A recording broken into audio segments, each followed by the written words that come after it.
नमस्कार। Good morning all of you. मैं प्रमोद कौशल आप सभी का वेलकम करता हूं अपने यूट्यूब चैनल सर्वोदय इंस्टीट्यूट पर। और करंट अफेयर और जीएस के लिए स्पेशली आप जुड़ते रहिए हमारे इस प्लेटफॉर्म से, और बहुत सारे बच्चे जुड़ भी रहे हैं, उनको धन्यवाद है। और थोड़ी मुहिम और आप लोग स्टार्ट करिए, दो दो चार चार लोगों को आप देंगे, जैसे कुछ बच्चे शेयर करते हैं उनको भी थैंक यू सो मच है।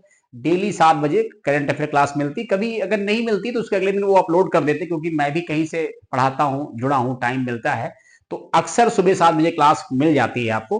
फिर भी कभी अगर डिले होता है तो नेक्स्ट डे मिल जाएगी। ठीक है, चलिए देखिए, ये 16 जनवरी का करंट अफेयर है। मतलब कहने का ये है कि 16 जनवरी ही तो अभी बीती है, तो 1 जनवरी बीत, जैसे इसको हम कर सकते 17 जनवरी, बट करने कोई फायदा नहीं। 17 जनवरी की न्यूज अगर कोई सुबह आपको दे रहा है तो जाहिर सी बात वो 16 जनवरी की ही न्यूज होती है ना। चलो देखो, क्वेश्चन क्या है। अभी हाल ही में देश के पूर्वी क्षेत्र में पहली खगोलीय वेधशाला कहां स्थापित की गई? Most important question.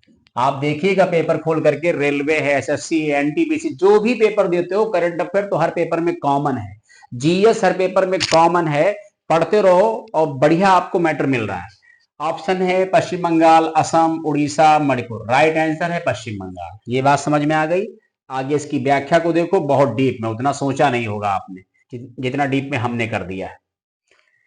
कह रहे केंद्रीय विज्ञान एवं प्रौद्योगिकी मंत्रालय ने पूर्वी भारत की पहली खगोलीय वेधशाला का उद्घाटन पश्चिम बंगाल के पुरुलिया जिले के गढ़पंचकोट क्षेत्र के पंचेत पहाड़ी पर किया है। ध्यान रखेंगे इस बात को ना सभी लोग, क्लियर बात। ये पूर्वी भारत की पहली और देश की छठवीं है। इसका मतलब ये देश की छठवीं है, तो इससे पहले 5 और वेधशालाएं बनी होंगी देश में। कहां कहां बनी उनको पढ़ो। लद्दाख, नैनीताल, माउंट आबू, गुरबाड़ी हिल्स पूना में है, कवलूर ये तमिलनाडु में। मिल गई 5। 1 2 3 4 5, और छठवीं वेधशाला कहां है? ये आपकी पश्चिम बंगाल में है, लिखा हुआ है कहां पर? पुरुलिया में। याद हो गई ना बात?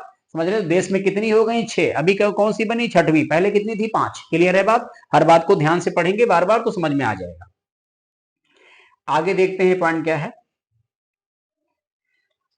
पश्चिम बंगाल में स्थापित वेधशाला का नाम प्रसिद्ध वैज्ञानिक सत्येंद्र नाथ बोस के नाम पर रखा गया है। बात क्लियर है? जो पश्चिम बंगाल में स्थापित होगी उसका नाम क्या रखा जाएगा? सत्येंद्र नाथ बोस के नाम पर ही रखा जाएगा वेधशाला। फिर आगे देखिए पॉइंट क्या है।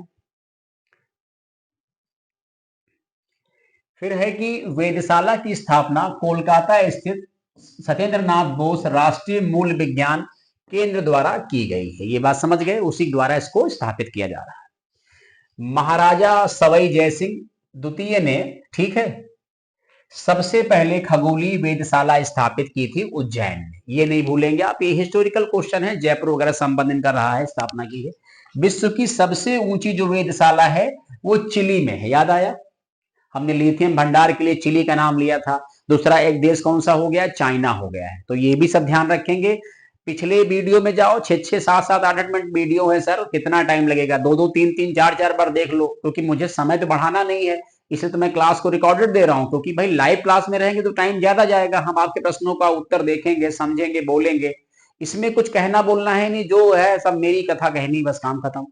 इसके बाद देखेंगे हम लोग अगला पॉइंट क्या है, इसको देखेंगे ना। चलो, बहुत अच्छा क्वेश्चन, ये क्वेश्चन पक्का मिलेगा। भारतीय नौसेना में शामिल आईएनएस का मतलब होता है Indian navy ship. Nilgiri steel frigate को भारतीय नौसेना की किस परियोजना के तहत विकसित किया गया? Project 15A, 16A, 17A, 75। इसका राइट आंसर क्या है? Project 17A। समझेंगे क्या है? कुछ सरकार ने प्रोजेक्ट बनाए हैं, एक टारगेट रखा है कि इन इन समय में इतनी इतनी चीजें हम करेंगे। आप देखते हैं इसकी व्याख्या को आराम से, बहुत व्याख्या आपने डीप में दी हुई है। कह रहे हैं कि प्रधानमंत्री नरेंद्र मोदी ने 15 जनवरी 2025 को मझगांव डाक ship builders limited Mumbai Maharashtra में 3 फ्रंट लाइन नौसेना युद्धपोत और 1 पनडुब्बी का लोकार्पण किया है। मुंबई स्थित नौसेना डॉकयार्ड में प्रधानमंत्री ने नौसेना के 3 अग्रणी युद्धपोत आईएनएस सूरत, आईएनएस नीलगिरी और आईएनएस वागसीर को राष्ट्र को समर्पित किया है। तो 2 शिप है, एक क्या है, एक है सबमरीन पनडुब्बी है, वागसीर। ये पहले भी हम पढ़ा चुके हैं आपको, जो हमारी क्लास को रेगुलर देख रहे हैं, 1 जनवरी से कंटिन्यू क्लास को कर रहे हैं, पढ़ रहे हैं, नोट्स बना रहे हैं, उनको कोई डाउट नहीं आएगा। अगर कोई विद्यार्थी मेरे वीडियो पर फर्स्ट टाइम आता जुड़ता है तो एक बार जरूर कहीं ना कहीं चैनल से जुड़िए, और उससे जुड़ेंगे तो आपका ही फायदा होगा। इसके बाद क्या है पॉइंट, इसके बाद है, ये पहली बार हो रहा है जब एक डिस्ट्रॉयर विध्वंसक, एक मतलब फ्रिगेट और एक पनडुब्बी को एक साथ नौसेना के बेड़े में शामिल किया गया है। अभी जो हमने नाम लिया, आईएनएस सूरत, आईएनएस नीलगिरी और आईएनएस वागसीर, तीनों मेड इन इंडिया है। फ्रिगेट युद्ध के लिए इस्तेमाल होने वाले जहाज होते हैं। तीनों युद्धपोतों का डिजाइन और निर्माण पूरी तरह भारत में हुआ है। आईएनएस सूरत परियोजना 15B स्टील विध्वंसक मतलब श्रेणी का चौथा और अंतिम युद्धपोत आईएनएस सूरत कोलकाता श्रेणी की विध्वंसक पोतों की अगली पीढ़ी का मेंबर है। अगला पॉइंट देखो इसी में, आईएनएस नीलगिरी क्या है, आईएनएस नीलगिरी परियोजना 17A स्टील मतलब फ्रिगेट श्रेणी का शीर्ष जहाज है। नौसेना के वारशिप डिजाइन ब्यूरो द्वारा डिजाइन किए गए और मझगांव डाक से बिल्डर्स लिमिटेड में निर्मित नीलगिरी की उन्नत विशेषताएं। आईएनएस वागसीर क्या है, आईएनएस वागसीर स्कॉर्पियन श्रेणी की परियोजना 75 के तहत छठा और अंतिम युद्धपोत है। ये कई भूमिका वाला डीजल विद्युत मतलब संचालित पोत है। ये समुद्र की गहराई से वार कर दुश्मनों को तबाह कर देता है, ये इसकी विशेषता है। ठीक है, अभी और कुछ चीजें ये पढ़ लीजिए, ये आपके काम का है और आपके लिए इंपॉर्टेंट भी है। देखो, अब कुछ सरकार ने नियम बनाए, सेना ने। प्रोजेक्ट 75 में क्या कहा गया, इसमें 6 स्कॉर्पियन क्लास सबमरीन बनाई गई है। एक का नाम है कलवरी, खंडेरी, करंज, वेला, वागीर और वागसीर। सबसे लास्ट में कौन सी शामिल हुई, वागसीर, और यही छठवीं है। तो ये सबमरीन आपको मिल गई ना। फिर प्रोजेक्ट 15A क्या है, इसके अंतर्गत 3 जहाज बनाए गए हैं, INS Kolkata, INS Kochi, INS Chennai. ठीक। प्रोजेक्ट 15B क्या है, इसके अंतर्गत भारतीय नौसेना के लिए 4 स्टील गाइडेड मिसाइल डिस्ट्रॉयर मतलब तैयार करने हैं। आईएनएस विशाखापट्टनम, मोरमुगांव, इम्फाल और सूरत, ये डिस्ट्रॉयर हैं जो विध्वंसक हैं, जो किसी शत्रु का नाश करेंगे। प्रोजेक्ट 17 क्या है, इसके अंतर्गत कुल 7 जहाज बनाए जाने हैं। इसके अंतर्गत बनाए गए पहले जहाज को आईएनएस नीलगिरी का नाम दिया गया। बात क्लियर है, बाकी जो काम पेंडिंग है उसे बाद में पूरा किया जाएगा। अब देखते हैं हम लोग अगला क्वेश्चन क्या है। यहां देखो क्वेश्चन क्या है हमारा। क्वेश्चन है, लिखा हुआ है कि झुंड ड्रोन हमले के खतरे का मुकाबला करने के लिए डिजाइन की गई स्वदेशी माइक्रो मिसाइल प्रणाली का नाम क्या है। नागास्त्र है, नभमित्र है, उग्रम है और भार्गवास्त्र है। तो इसका आंसर राइट क्या हो जाएगा, इसका राइट आंसर हो जाएगा भार्गवास्त्र। ये सही है ना, पढ़ लीजिएगा, गूगल पे इसका पिक देख सकते हो, क्योंकि मैंने यहाँ गूगल नहीं किया, नहीं दिखाया है, अभी बनाया है हाल ही में इसको। ठीक है, भार्गवास्त्र। इसके बाद जो है अगला क्वेश्चन क्या है, इसको देखेंगे आप लोग। कह रहे हैं किस राज्य सरकार ने इमरजेंसी के दौरान जेल के लोगों को, जो जेल में बंद लोग थे, उनको मासिक पेंशन देने की घोषणा की है। उड़ीसा है, आंध्र प्रदेश है, गुजरात है, केरल। राइट आंसर उड़ीसा है। उड़ीसा सरकार ने 14 जनवरी को 14 जनवरी को, ठीक है, इसको काट दीजिए, ठीक है, आपातकाल के दौरान,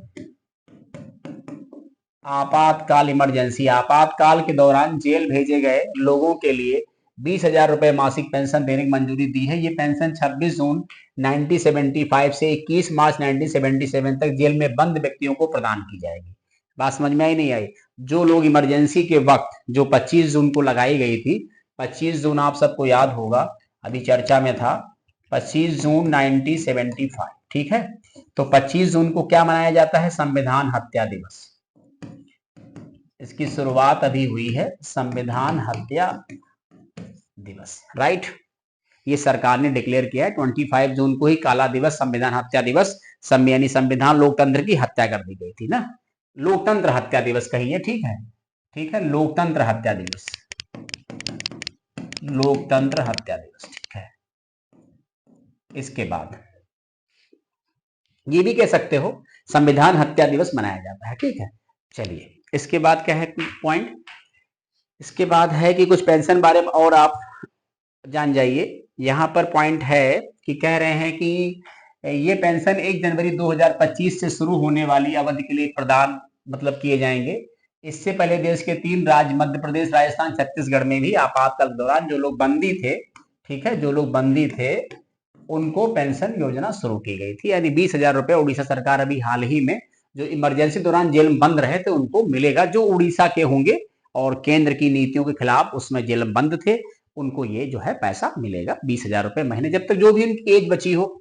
अब जाहिर सी बात है वो बहुत ज्यादा एज वाले तो नहीं होंगे, क्योंकि जेल जाएंगे 10-12 साल के तो रहे होंगे, 1960 के पहले तो होंगे नहीं, तो ऑलरेडी वो सब 65-70 साल के ही हैं। जो भी टाइम बचा उसकी पेंशन ले ले, उसके फायदे हैं उन लोगों के। इसके बाद क्या है पॉइंट, ये क्वेश्चन मोस्ट इंपॉर्टेंट है। कह रहे हैं अभी हाल ही में राष्ट्रीय स्टार्टअप दिवस कब मनाया गया? 13 जनवरी, 14 जनवरी, 15 जनवरी, 16 जनवरी। तो राइट आंसर 16 जनवरी है। नोट पढ़ लो, कमेंट क्या है। स्टार्टअप इंडिया इनिशिएटिव शुरुआत 16 जनवरी 2016 को की गई थी। इसकी शुरुआत सबसे पहले 2022 से की गई। किसकी? स्टार्टअप दिवस मनाना जो 22 से शुरू किया गया। वाणिज्य और उद्योग मंत्रालय इसकी नोडल मतलब एजेंसी है। क्वेश्चन पूछा जाता है कि स्टार्टअप दिवस कब मनाते हैं, और स्टार्टअप की अगर बात करें, जो लोग नए नए अपने इनिशिएटिव स्टार्ट करते हैं, उसमें नंबर 1 पे अमेरिका आता है, नंबर 2 पे चाइना है, नंबर 3 पे इंडिया है। तो हम वर्ल्ड के 3rd लार्जेस्ट इकोसिस्टम या एक प्रकार से स्टार्टअप सिस्टम का हिस्सा, स्टार्टअप इकोसिस्टम का हिस्सा आते हैं हम लोग। ठीक है, चलिए एक बात ये सही हो गई। तो ये हर साल मनाया जाता है। एक बुक है, इसको आप लोग देख लो। लिखा है कि एक बुक है parliament powers functions and privilege के लेखक कौन है? तो डॉक्टर के.एस. चौहान साहब इनके लेखक हैं। देख लेंगे, ठीक है। अभी इसकी ये जो पुस्तक है, इसका जो मतलब इनॉग्रेशन था वो जो वाइस प्रेसिडेंट हैं उन्होंने किया था, ठीक, जगदीप धनखड़ जी। अगला क्वेश्चन देखो क्या है। अगला क्वेश्चन है, ये बहुत हाईलाइटेड है, इसको ध्यान से पढ़िएगा आप लोग। अभी हाल ही में प्रधानमंत्री नरेंद्र मोदी ने आईएमडी 150 वर्ष पूरे होने पर कौन सा मिशन शुरू किया है? Mission Mausam, mission green, mission rain, not none of these. तो राइट आंसर मिशन मौसम है। अभी हाल ही में भारतीय मौसम विज्ञान विभाग के 150 वर्ष पूरे हुए हैं। इस मिशन की अवधि 2 वर्ष है और इस पर 2,000 करोड़ रुपए खर्च किए जाएंगे। इस समारोह के दौरान प्रधानमंत्री ने 150वें वर्ष के उपलक्ष्य में केंद्रीय वित्त मंत्रालय द्वारा 150 रुपए का स्मारक सिक्का भी जारी किया गया है। क्वेश्चन आ सकता है कि 150 रुपए का सिक्का, जो स्मारक सिक्का है, वो भी किस की स्थापना के उपलक्ष्य में जारी किया गया है? तो भूलेंगे नहीं, ये क्वेश्चन किसी न किसी एग्जाम में कंफर्म आएगा, इसको लॉक कर दीजिए आप लोग। ठीक है, चलिए अगला क्वेश्चन देखिए। इसके बाद क्या क्वेश्चन है, ये भी मोस्ट इंपॉर्टेंट है, चलो देख लो। यहाँ एक ऑप्शन आप लोग दिल्ली कर दीजिए तो सही हो जाएगा। आप पढ़िए, लिखा है अभी हाल ही में प्रधानमंत्री नरेंद्र मोदी ने एशिया के दूसरे सबसे बड़े इस्कॉन मंदिर का उद्घाटन कहाँ किया है? शिमला, मुंबई, सूरत, दिल्ली। तो इसका राइट आंसर मुंबई हो जाएगा। ठीक है, थोड़ा सा पढ़ लेते हैं इसके बारे में तो समझ में आ जाएगा। यहाँ लिखा हुआ है इस्कॉन मंदिर की स्थापना किसने की थी? क्वेश्चन एग्जाम में आया हुआ है। भक्ति वेदांत स्वामी प्रभुपाद ने की थी ना, ये बात क्लियर हो गई। इस्कॉन का फुल फॉर्म क्या होता है? International society for Krishna consciousness. ठीक है, राइट। फिर अगला क्वेश्चन देखते हैं हम लोग हैं। ये भी क्वेश्चन अच्छा है। लिखा हुआ है अभी हाल ही में किसने काशी तमिल संगम 3 का शुभारंभ किया है? धर्मेंद्र प्रधान, अमित शाह, निर्मला जी, जयशंकर। सही आंसर है धर्मेंद्र प्रधान। केंद्रीय शिक्षा मंत्री धर्मेंद्र प्रधान ने 15 जनवरी को नई दिल्ली में काशी तमिल संगम के तीसरे मतलब चरण का शुभारंभ किया। इससे पहले काशी तमिल संगम का आयोजन दिसंबर 2022 के दौरान बनारस में मोदी जी के द्वारा किया गया था। दूसरी बार 2023 में बनारस में जो है मतलब किया गया। इसका आयोजन शिक्षा मंत्रालय के द्वारा किया जाता है। ठीक है, इसे काशी तमिल संगम का जो इस काशी तमिल संगम का जो विषय है वो सिद्ध चिकित्सा पद्धति और शास्त्रीय तमिल साहित्य में ऋषि अगस्त्य के महत्वपूर्ण योगदान, ये हमारा क्या है, ये विषय है। ठीक है, ध्यान रखेंगे। 2000 जो अभी हाल ही में 25 में जो हो रहा है काशी तमिल संगम, उसका विषय इसको मत भूलेगा। तमिल का जो ये हो रहा है ये 3rd नंबर का है। उद्घाटन किसने किया और कहां पर किया, ये 2-3 बातें नहीं भूलेंगे आप। ठीक है, और इसके बाद देखते हैं, जाहिर सी बात इसको करने मतलब यही है कि बनारस और जो तमिलनाडु के लोग हैं उनकी संस्कृतियों का आदान प्रदान हो, वो एक दूसरे को जाने और समझे। ठीक है, विद्यार्थियों की इसमें बड़ी भूमिका थी। एक क्वेश्चन ये बहुत इंपॉर्टेंट है, इसको पढ़ लीजिएगा आप। ठीक है, वाराणसी में ही बनेगा देश का पहला हिंदी साहित्य भाषा का संग्रहालय। ध्यान रखेंगे, इंपॉर्टेंट क्वेश्चन है। इसके बाद क्या है, ये कुछ ऐसे ही हमने क्वेश्चन दे दिए हैं, इनको पढ़ लेंगे आप लोग। लिखा है यहां पर कि सरकार ने पीएम संग्रहालय एवं पुस्तकालय सोसाइटी का पुनर्गठन किया है। फिर से रिया, इसमें पूर्व केंद्रीय मंत्री स्मृति ईरानी सभी लोग जानते हैं, अमेठी सांसद सी इस बार हार गई। प्रसिद्ध फिल्म निर्माता शेखर कपूर को बतौर सदस्य इसमें जगह मिली है। ठीक है, और देख लीजिए इसके बाद ये क्वेश्चन भी इंपॉर्टेंट है कि प्रधानमंत्री के पूर्व प्रधान सचिव नरपेंद्र मिश्रा को संगठन के अध्यक्ष के रूप में 5 साल का एक और कार्यकाल प्रदान किया गया। ये पहले भी अध्यक्ष रह चुके 5 साल, फिर 5 साल के लिए अध्यक्ष बन गए हैं। प्रतिष्ठित संस्थान की सोसाइटी में कई लोग शामिल किए गए, जिनमें ईरानी कपूर के अलावा नीति आयोग के पूर्व जो है तो उपाध्यक्ष राजीव कुमार, सेवानिवृत्त सैन्य अधिकारी सैयद अता हसनैन और संस्कार भारती के वासुदेव कामत भी शामिल है। राइट, एक पॉइंट और है, इसको पढ़ लीजिएगा, आप लोग पूछ सकते हैं ना, जैसे क्वेश्चन पूछ लेंगे ना कि इसका अध्यक्ष कौन बना है। ये देखिए, यानी प्रधानमंत्री संग्रहालय और पुस्तकालय जो सोसाइटी का अभी हाल ही में अध्यक्ष किससे बनाया गया, तो बता देंगे नरपेंद्र मिश्रा, और स्मृति जी और शेखर कपूर जी उसके भी मेंबर बनाए गए हैं। इसके बाद क्या है पॉइंट, इसको देख लो आप लोग। कह रहे हैं पीएमएमएल की निर्णय लेने वाली प्रमुख संस्था के अध्यक्ष प्रधानमंत्री नरेंद्र मोदी और उपाध्यक्ष रक्षा मंत्री राजनाथ सिंह हैं। इसके अलावा पीएमएमएल की कार्यकारिणी परिषद का भी मतलब पुनर्गठन जो है तो किया गया। आदेश में कहा गया है केंद्र सरकार प्रधानमंत्री संग्रहालय एवं पुस्तकालय नई दिल्ली की सोसाइटी और कार्यकारी परिषद का पुनर्गठन मतलब कर सकती है। Prime ministers museum and library, the prime ministers museum and library is house in the, यानी जो है मतलब हिस्टोरिक तीन मूर्ति कैंपस। पूछा गया है एग्जाम में, पीसीएस में आया है 2023 में कि तीन मूर्ति कैंपस कहाँ है, तो तीन मूर्ति campus located south of Rashtrapati Bhavan इन नई दिल्ली। ठीक है, इसमें प्रधानमंत्रियों के बारे में कार्यशैली का वर्णन किया गया है, एक प्रकार से म्यूजियम टाइप का है, त्रिमूर्ति म्यूजियम, राइट, दिल्ली में है। चलिए, ये करंट अफेयर आपको 16 जो जैन की है, 17 जैन के मॉर्निंग में आप लोग पढ़ लीजिएगा। बहुत बहुत धन्यवाद, thank you so much. Comment जरूर करिए, अच्छा लगता है तो एक बार लाइक और शेयर भी कर दिया करिए, क्योंकि आपके सपोर्ट के सहारे हम भी आगे बढ़ने का प्रयास करने की कोशिश में हैं। ठीक है, चलिए, बहुत बहुत धन्यवाद, thank you so much. 20 minute चलेगी क्लास, ये 20 मिनट।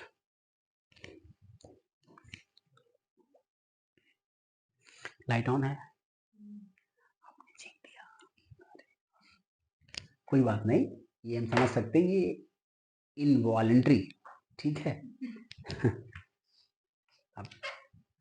अब ये अनैच्छिक, एक बॉल बचा 10 मिनट, और थोड़ा पानी पीने प्यास लगी बोलते बोलते ना।